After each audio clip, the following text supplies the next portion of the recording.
Cette émission est rendue possible grâce à la famille des partenaires de l'Église de la Victoire.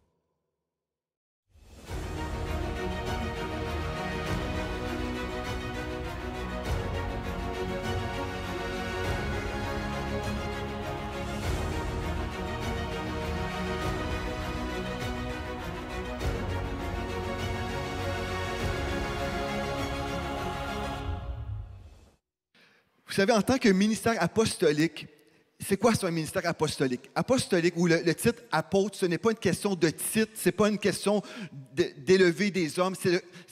En fait, c'est important de comprendre qui nous sommes dans le corps de Christ, tout simplement.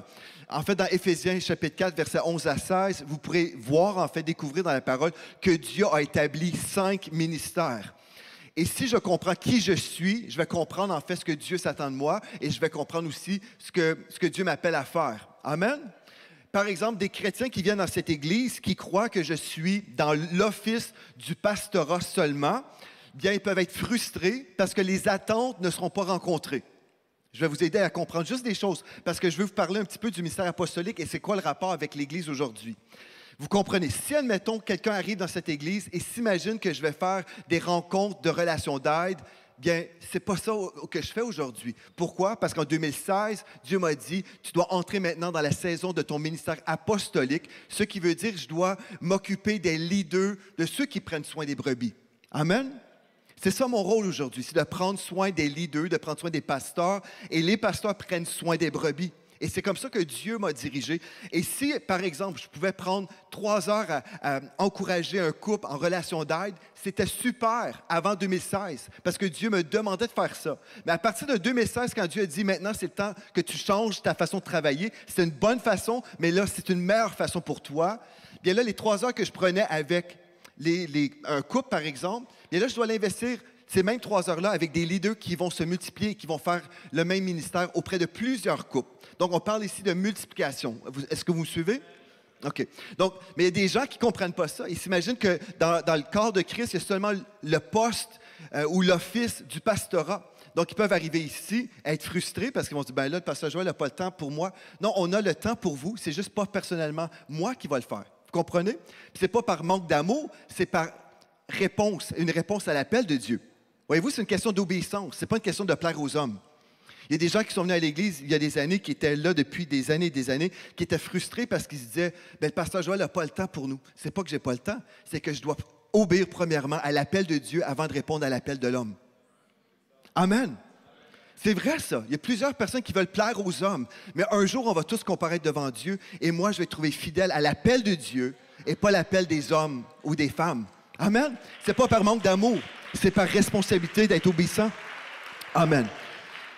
Pourquoi je vous parle du ministère apostolique? C'est parce qu'en fait, je passe des fois, c'est spécial, j'ai pu passer dans les derniers jours, en fait, des heures et des heures avec des pasteurs dans les nations. Et je ne vous parlerai pas des pays, mais vous pouvez imaginer, je vous parle de l'Europe, je vous parle du Canada, je vous parle de l'Afrique. Il y a des pasteurs partout dans le monde en ce moment qui souffrent terriblement. Je vais vous parler des choses qui sont vraies. On parle d'une guerre dans le monde naturel, mais il y a une guerre dans le monde spirituel en ce moment. Nous sommes au milieu d'une guerre spirituelle, frères et sœurs. Et nous sommes ici au Canada, puis tout va bien. On semble penser que tout va bien. On est dans nos maisons bien chauffées. On mange 3 fois ou 5 fois par jour. Et on s'imagine, bien, tout va bien. Mais dans le monde de l'esprit, si vous êtes réveillé, vous allez réaliser en fait qu'il y a des choses dans le monde de l'esprit qui ne se passent pas très, très bien en ce moment. Et puis en fait, j'ai parlé avec plusieurs pasteurs et puis je vais vous en parler aujourd'hui en fait. Je vais vous parler du climat spirituel dans l'Église évangélique aujourd'hui. Et pour mes amis sur Internet, je veux vous inviter déjà à partager ce message parce qu'on a besoin de voir un changement dans l'Église évangélique. J'ai été élevé chrétiennement, comme vous savez, vous connaissez mon témoignage, la majorité d'entre vous. J'ai été élevé chrétiennement et quand j'étais petit, j'ai toujours dit, nous sommes évangéliques. Qu'est-ce que ça veut dire? Ça veut dire qu'on croit dans l'Évangile. Amen, c'est pas compliqué, donc évangélique, on croit dans l'Évangile. Mais avec les années, j'ai vu en fait que ce n'était pas forcément la réalité dans le monde chrétien, où on s'appelait évangélique, mais on ne l'était pas en pratique. Et ce qu'on a besoin de faire, c'est de revenir à la parole de Dieu. On va voir dans Éphésiens chapitre 5 au verset 27. Aujourd'hui, mon cœur, c'est vraiment qu'on puisse comprendre le cœur de Dieu pour nous, son Église véritable. Amen. Qu'on puisse vraiment comprendre le cœur de Dieu. J'aimerais vous dire, avant d'aller plus loin, Dieu vous aime. Dieu vous aime passionnément, avec un amour éternel. Dieu vous aime. Mais à cause de son amour, il veut qu'on puisse comprendre des réalités spirituelles aujourd'hui. Et c'est à nous de vraiment s'ouvrir les yeux et de recevoir la vérité. Amen. Éphésiens 5, verset 27 nous dit, en parlant de Jésus, il fera paraître devant lui cette Église glorieuse, sans tache, ni ride, ni rien de semblable, mais sainte et irrépréhensible. Jésus va venir chercher une Église glorieuse. Et je veux prophétiser sur vous que vous êtes cette Église glorieuse. Une Église glorieuse, c'est une Église dans le réveil du Saint-Esprit. C'est une Église qui a tout abandonné entre les mains de Dieu, qui aime Jésus passionnément. Et comment arriver à cette place où nous sommes sans tache, ni rides, ni rien de semblable? Ou selon la traduction Sommer, qui nous dit « digne de se tenir devant Dieu et irréprochable, sans défaut, sans tache ni ride, mais rayonnante de beauté. » Comment est-ce qu'on peut y arriver? C'est simplement par Jésus-Christ. Jésus-Christ est le chemin de la perfection. Donc, vous ne pouvez pas devenir parfait par vous-même, par votre consécration personnelle. C'est simplement par votre relation avec Jésus-Christ. C'est lui qui va vous transformer. Ce n'est pas vos œuvres personnelles qui vont faire la différence, mais c'est votre relation avec Jésus-Christ. Donc, Jésus va venir chercher une Église glorieuse. Vous êtes d'accord avec ça? L'Église véritable de Jésus-Christ est et sera de plus en plus glorieuse. Ceci dit, l'ennemi tentera d'empêcher la manifestation de cette gloire. Et aujourd'hui, on va apprendre sur comment on peut naviguer dans ces temps de la fin. Gloire à Dieu. Et on va parler du pouls spirituel de l'Église aujourd'hui. Donc, j'ai entendu beaucoup de rapports en parlant avec des pasteurs. Et c'est très spécial parce que je parle avec un pasteur dans tel pays, un pasteur dans un autre pays et dans une province ici au Canada. Et c'est toujours la même histoire qui se répète partout. C'est du copier-coller dans l'Église évangélique. Du copier-coller des hommes et des femmes qui se disent chrétiens, qui sont méchants. Méchants. Des leaders d'Église qui ont reçu une certaine responsabilité, la confiance de leurs leaders, qui sont méchants et traîtres. C'est du copier-coller. Je parle et j'encourage des pasteurs et je prie avec des pasteurs et je leur donne des conseils parce que c'est ça mon rôle en tant que ministère apostolique, c'est d'être un encouragement pour les pasteurs. Mais récemment, en parlant avec de multiples pasteurs, je disais à mon équipe, j'ai dit, mais c'est épouvantable. Qu'est-ce qui se passe dans notre monde évangélique? Qu'est-ce qui se passe aujourd'hui dans l'Église avec un grand E? Qu'est-ce qui se passe? On va voir ce que Dieu a dit concernant les temps de la fin et les derniers jours. La véritable Église de Jésus-Christ se retrouve actuellement sous les assauts d'attaques démoniaques. Et ces attaques viennent principalement de l'intérieur de l'Église. On a cru que l'ennemi était en dehors de l'Église qui voulait atteindre les chrétiens. Et c'est vrai que le diable veut certainement attaquer les chrétiens de l'extérieur. Mais les attaques numéro 1, principalement, commencent toujours dans les églises. Des histoires de trahison, de rencontres en privé pour essayer d'enlever un pasteur de sa place, pour faire des coups d'État. C'est des choses que j'entends régulièrement. Mais ça doit changer. Parce que Jésus va venir chercher une église glorieuse. Pas une église politique, pas une église malhonnête, remplie de mensonges. Gloire à Dieu, gloire à Dieu. Alléluia. Gloire à Dieu. OK. Donc, aujourd'hui, vous êtes une brebis dans la maison de Dieu, puis vous dites, OK, mais Pasteur Joël, ce que tu dis, ça m'attriste. Et je crois que ça attriste le cœur de Dieu aussi. Parce que ce n'était pas la volonté de Dieu, mais Dieu le savait bien à l'avance ce qui se produirait aujourd'hui même. Maintenant, ce qu'on a besoin de faire, c'est apprendre à naviguer dans cette saison spirituelle. Nous devons apprendre à naviguer. Comment est-ce que moi, là, je vais réagir par rapport au comportement des hommes méchants? Et on parle ici des évangéliques.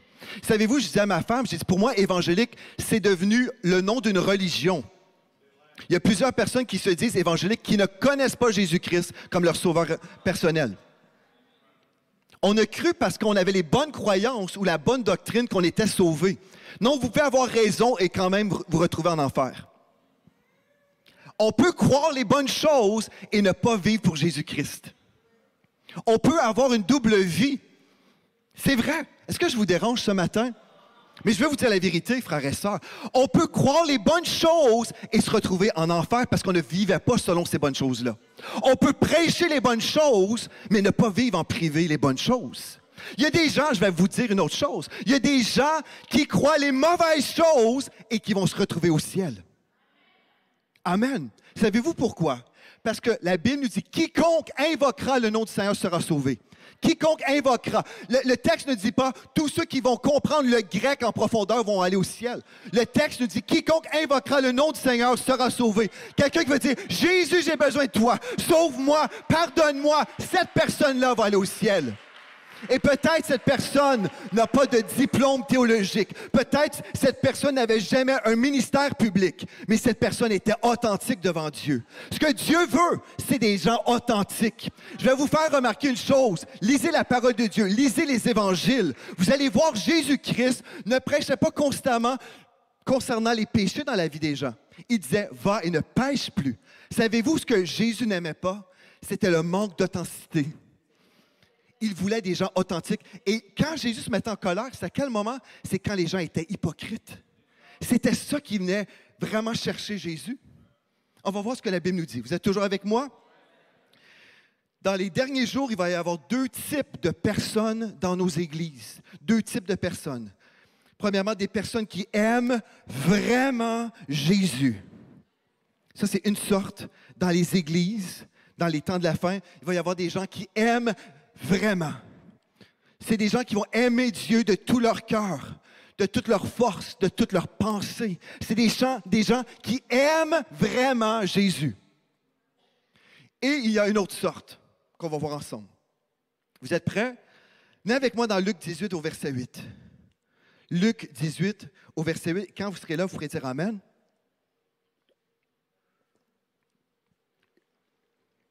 Luc 18, 8 nous dit, « Lorsque le Fils de l'homme viendra, trouvera-t-il encore la foi sur la terre? » Si la question était posée, lorsque le Fils de l'homme, en parlant de Jésus-Christ, trouvera-t-il encore la foi sur la terre? Ceci veut dire qu'il va y avoir, juste avant l'enlèvement de l'Église, il va y avoir un détournement de la vérité. Il va y avoir une foule de personnes qui vont se détourner de Jésus-Christ. Pourquoi? Ils ont perdu la foi. Mais comment est-ce que c'est possible de perdre la foi? Une des raisons, ça peut être parce qu'on est tellement dégoûté par la vie des gens qui se disent chrétiens. Tellement dégoûté. Il y a une foule de chrétiens qu'on a pu récupérer dans notre Église internationale. Pourquoi? Parce que ces gens-là, plusieurs d'entre eux, étaient dégoûtés par les églises dans notre monde. Ils disaient, mais c'est trop faux, c'est artificiel. Je veux du vrai, moi. Je veux du vrai. Et puis, ils sont devenus membres de l'Église à distance. Et pendant des années, je disais non, je ne veux pas avoir des gens sur Internet, je veux que les gens viennent personnellement ici. Et un jour, j'étais en train de laver ma voiture. Un moment très spirituel, j'étais en train de laver ma voiture et le Saint-Esprit me dit, mais pourquoi tu fermes la porte à ces brebis qui ont besoin de bonne nourriture? Tu les envoies dans des restaurants spirituels où on les empoisonne, on leur donne la malbouffe. Je fermais la porte et j'ai dit, Seigneur, j'ouvre la porte de l'Église. Et j'ai dit, tous ceux qui veulent devenir membres de l'Église de la Victoire à distance, vous avez droit. Et là, on est rendu, je pense, au-delà de 2000 personnes qui sont membres de cette Église, dans 60 nations. Gloire à Dieu. Alléluia. Trouvera-t-il encore la foi sur la terre? Donc, plusieurs abandonnent la foi car l'intensité des attaques semble trop intense. Vous êtes toujours avec moi? OK, on va aller dans 2 Timothée chapitre 3 au premier verset, s'il vous plaît. Je vais vous lire à partir de la version Sommer. Et j'aimerais ça vous prêcher uniquement des messages qui vous feraient sauter de joie. Et je déclare, vous allez peut-être sauter de joie à la fin.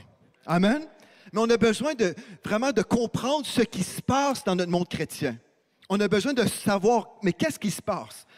Il est écrit dans 2 Timothée chapitre 3 au premier verset, dans la version Sommer. « Sache bien que dans la période finale de l'histoire ou dans les derniers jours, les temps seront difficiles. » La première chose, Dieu nous disait, l'apôtre Paul a dit à Timothée, les temps seront difficiles dans les temps de la fin. Et souvent, on est là, on s'imagine, oui, il va y avoir des guerres, il va y avoir des famines, il va y avoir des choses comme ça, et c'est vrai. Mais remarquez au verset 2, quelle sera la source des problèmes. Nous lisons les hommes. Dites les hommes. Les temps seront difficiles à cause de l'état des cœurs des hommes. C'est pour ça que ça va être difficile. Les hommes. Si je parle avec des pasteurs et je conseille des pasteurs, c'est à cause des hommes qui font des choses méchantes et cruelles. Bon, voici ce que Dieu nous a dit concernant notre époque. Les hommes seront égoïstes. Égoïste, ça veut dire qu'on pense juste à nous et on ne pense pas aux conséquences, on ne pense pas aux autres. On est centré sur notre gros nombril, sur je, moi. Dieu a dit, dans les derniers temps, les gens seront comme ça, ils seront égoïstes, avides d'argent. Ceci veut dire qu'ils vont aimer l'argent. Ils vont aimer l'argent. Vantards et prétentieux. Vantards et prétentieux. Wow! Prétentieux. Ils parleront de Dieu d'une manière injurieuse et n'auront pas d'égard pour leurs parents. Ici, on parle vraiment, c'est un manque d'honneur total. Donc, les gens seront dans le déshonneur. Ça peut être le déshonneur envers nos parents biologiques comme nos parents spirituels. Ils seront ingrats. Ingrats. Savez-vous, je ne vous dirai même pas ce qu'on a fait pour certaines personnes, mais les personnes qui ont été le plus bénies par Mathilde et moi, c'est les gens qui ont été les plus méchants en retour. C'est la réalité. Je parle avec des pasteurs, c'est la même chose. Vous pouvez payer l'épicerie aux gens, vous pouvez même payer la scolarité de leurs enfants, sortir de vos poches pour les aider. Ils ne peuvent vous poignarder dans le dos. Pourquoi? Dieu l'a dit, ils seraient ingrats. Au lieu de dire merci, ils poignardent dans le dos. Ils seront ingrats, dépourvus de respect pour ce qui est sacré. On ne respecte plus l'ordre divin dans nos églises. Le sacré. Pendant 2000 ans, on a respecté l'Église locale. Aujourd'hui, on crache dessus. Il y a des soi-disant réformations qu'on attaque l'Église. Moi, je vous dis des choses ce matin. On attaque les églises locales, mais après, on passe dans les églises locales pour avoir de l'aide financière. Quelle hypocrisie. Ils seront ingrats, dépourvus de respect pour ce qui est sacré, sans cœur. Sans cœur, sans pitié. Donc, quand on est sans pitié, sans cœur, ça veut dire qu'on n'a pas la capacité, on n'a pas d'altruisme, on ne se met jamais à la place des autres, parce qu'on est tellement centré sur notre nombril. Calomniateur, on parle dans le dos des gens. Calomniateur, on raconte des mensonges sur les gens pour bien paraître. C'est ça que Dieu dit. Je suis en train de vous lire la Bible. Avez-vous ouvert votre Bible? Si vous dites le pasteur Joël est négatif ce matin, je ne suis pas négatif, je suis réaliste. Je vous dis ce que Dieu a dit. Dans les derniers jours, ça va se passer comme ça. Après, là, moi, je vous dis la réalité, puis après, c'est à vous de voir, est-ce que je vais être comme ça ou est-ce que je vais être autrement? On va décider ici ce matin. OK. Incapable de se maîtriser, cruel, ennemi du bien, emportés par leur passion, enflés d'orgueil, ils seront prêts à toutes les trahisons. Ils aimeront le plaisir plutôt que Dieu. Donc, Dieu, ce n'est pas numéro 1. C'est numéro 50, peut-être. Mais le dimanche matin, Dieu est numéro 1. Je te donne tout. Mais lundi matin, non. Verset 5. Ouvrez vos Bibles avec moi. C'est 2 Timothée chapitre 3, verset 5. On a besoin de voir ça avec vos yeux. Vous avez besoin de le voir. Je ne sais pas si on le met. Ah oui, c'est là. Alléluia. Verset 5. Ils resteront, ces gens-là, ils resteront attachés aux pratiques extérieures de la piété. Donc, à l'extérieur, tout semble chrétien évangélique. J'arrive avec ma grosse Bible Louis II, avec mon enveloppe de dîmes qui paraît pour que tout le monde puisse voir. Ils resteront attachés aux pratiques extérieures de la piété.